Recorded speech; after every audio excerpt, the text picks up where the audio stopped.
Okay, folks, having a look at the RSOE. Another little earthquake in Virginia last night. We had a 4.7 on the west coast of Canada. That's pretty big for that region. And we had a volcano wake up in Costa Rica. Folks, quick word on the harassment by Iranian boats, the Strait of Hormuz thing. You'll hear a lot of pundits saying there's no way they'd close the Strait of Hormuz. It would ruin them economically. Well, folks, they're only threatening to do that if the oil sanctions go into place.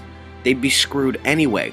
Basically, what they're saying is, hey, you take us down, we're dragging you down with us. If you want to take a look at some video of the Iranian boats actually harassing U.S. ships, they're really easy to find online. Look it up. And folks, the economic aspect of this, you know, Greece is putting in these austerity measures. Now, before you get too hard on the Greeks, realize that they are just the first in line. There is no country in the world that can handle the type of austerity needed to get rid of the debt. Okay, now folks, let's have a look at what happened at the sun in the last 24 hours.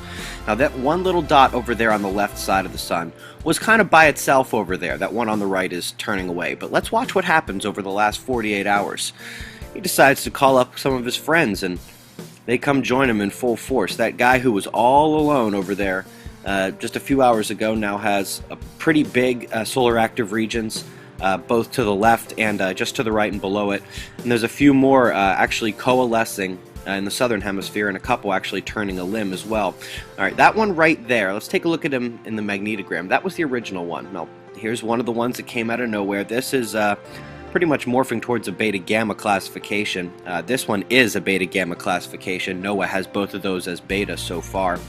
This is a beta spot, but both polarities have a fairly large region there. We can see another beta region developing actually right next to it. A lot of little magnetics going on, and we actually do have some solar active regions turning a limb. You can see there's two fairly big ones turning a bit more on the northern side of the sun.